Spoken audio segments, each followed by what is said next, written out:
Hey guys, this is Oracle Daphne. My name is Beth, and I'm back again today to do a live charm reading for everyone. I am going to maybe look at my beans as well, but we're doing the charms today.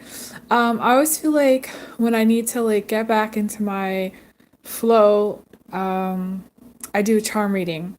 I feel like it's like the best way for me to, I don't know, kind of regroup and feel like inspired. I don't know. The charms always make me inspired a little bit and kind of like more lighthearted. So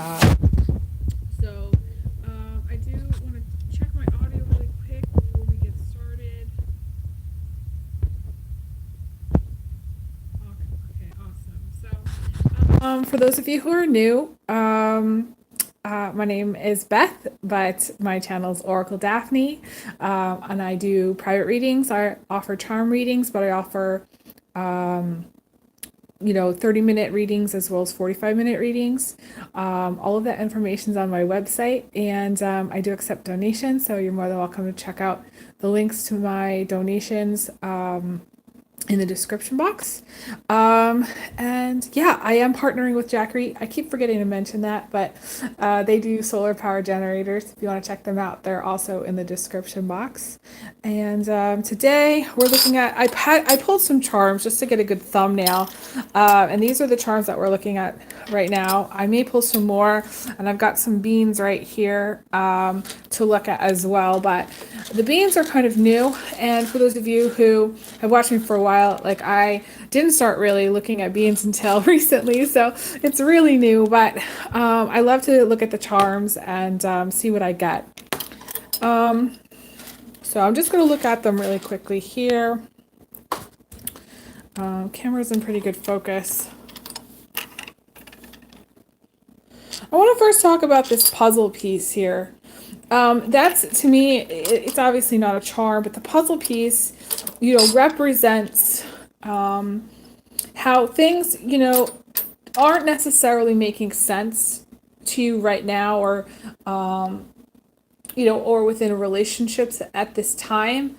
Like, this is where, later in time, after the fact, you find out somebody was cheating, or you find out somebody, is in another relationship, or you find out something that puts all the pieces together of what they said at the time that didn't make sense. Sometimes, though, it has to do with like just looking back in hindsight and being like, I learned a lot from that experience, and or I don't really want to do that again, or I didn't really see that one coming, or really thinking back on past lessons, life lessons, things that made us grow, or things that made us change. And really, sometimes, like, too, this is about the wanting to know the how of how things are going to happen, or like when exactly you're going to meet your Mr. and Mrs. Right, or and the thing is that, and I tell people this all the time, that especially if this comes up, that they're not going to really know how that things are going to work out the way they're going to work out until later. Like, the pieces aren't going to make sense until later. And I've had clients, and to me, this is clients who have argued and said, well, there's no way that I would move over there, but then they actually do. Or, there's no way that I would ever do the X, Y, and Z, so that couldn't be the only way, So it's sort of like some people may try to control outcomes, and you may be one of those people that really wants to know an outcome of a situation, or an outcome of like how things are going to go exactly. And the thing is that as a reader, it's important for me to maintain a clear conversation about what is in my capacity to see and what's not in my capacity to see. And there are some people that can see the how, and sometimes I'll see how things are going to go.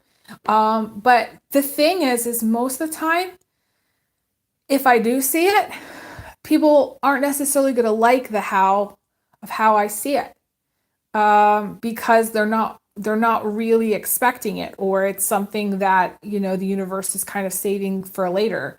So I would I would try to I would let go of outcomes, or at least let go of the how of something is going to happen, and enjoy that kind of miraculous part of life, or that part of life that we're not really supposed to know the whole story in, you know, in advance. Because if we knew the whole story in advance, we would be like, ah, sorry, I'm checking out, this shit sucks. Or sorry, you know, I'm not going to be doing that because that's not what I signed up for. You see what I mean? We argue against it. We go, well, that's not what I want, or that's not the kind of person that I would date, or that would never, that, you know, that's never going to work for me, things like that. So I would encourage everybody to keep an open mind, with regards to how things are going to go, and only ask the question if, like, if you call up a psychic, if you do a reading with me, only ask the question if you really, really want to know the answer. Because I'll tell you, you know, there's been psychics that have worked with me that told me like a major story, like a huge kind of like life story kind of thing. And that didn't work for me because it kind of spoiled it. So, you know, if you want a spoiler, then you can call a psychic, but they're not necessarily going to be able to tell you how everything is going to line up and make sense to you in this time. Later, things will make sense. I do need to come back. I need to pause and come back for a minute. So the person that's watching, come back in like say 5 minutes. I need to pause here really quickly and grab my tea. I'll be right back.